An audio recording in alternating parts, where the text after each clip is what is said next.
What's up, YouTube? This is Too Raw for TV. All right, so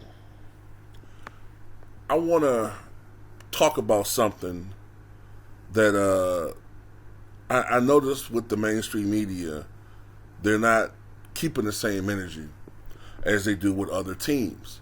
As I said before, when some other teams play badly, like the Brooklyn Nets, for example, the mainstream media will talk about that. But, lately Brooklyn has won 12 games in a row, and they might mention it in passing, but they're not talking about Brooklyn in the same way that they did when Brooklyn was a dumpster fire last year. And, I have my other, theories about why that's the case, but I'll leave that for the Patreon. Now, Boston, another media darling that people love to fawn over. Jason Tatum, they like to compare him to Kobe Bryant. Boston has definitely become one of the top teams in the NBA. But there's some troubling signs with Boston this year that the media just don't want to talk about. Look, last night, Boston got blown out by, of all teams, the Oklahoma City Thunder, that gave up 150 points last night. And even Jaylen Brown said, we're getting to the point where we're starting to believe our own hype. And it's a dangerous situation. Now, I want to make a comparison about something in this video, right?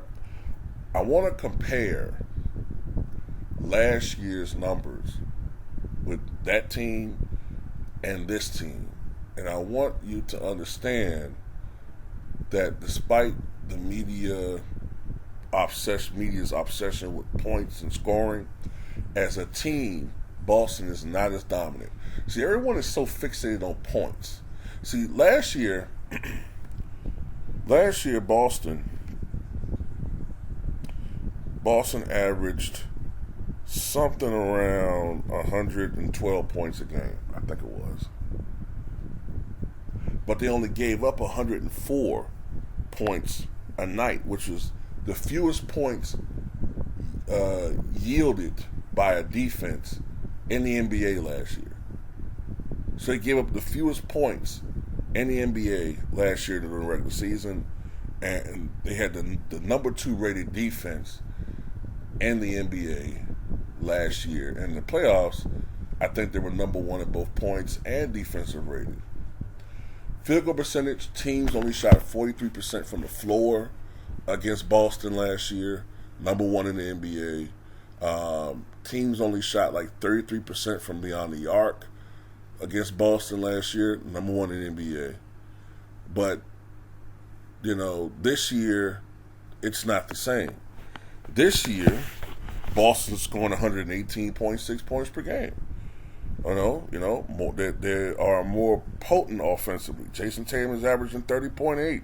Jaylen Brown, 27 points. I think those are increases from last year. So, because everybody's so fixated on points.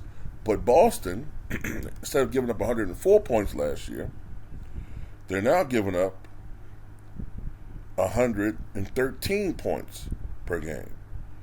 So they've gone from first, as far as fewest points, to now 15th.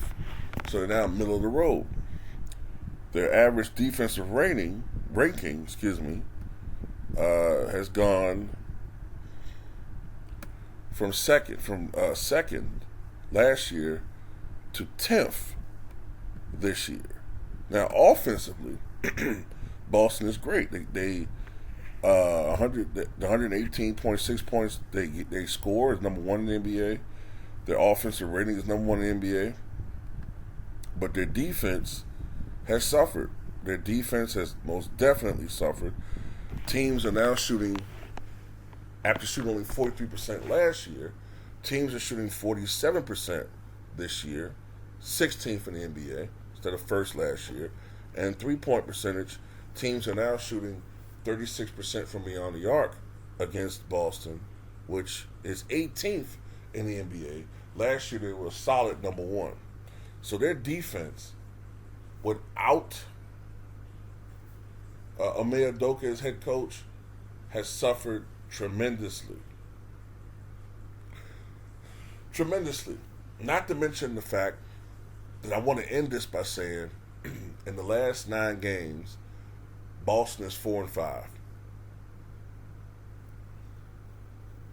They're 4-5. So, they just don't have the same defense, man. They don't yield as many turnovers as they did last year, even though I think there are more possessions this year. But on a per game basis, I think they're not giving up as many. They're not yielding as many turnovers, so they're not as active defensively. They've fallen off. Their blocks are down. Yeah, so it is what it is, man.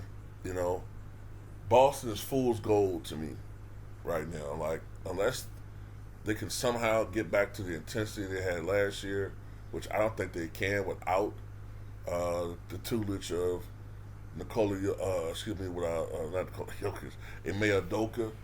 I think that at the end of the day, Boston could end up being one of these teams, if they're not careful. Boston could end up being one of these teams that get knocked out surprisingly in the second round. I don't think that's going to happen, but you never know. Look, we are aware that Milwaukee has issues, but Boston is not as solid as people want them to make it out to be.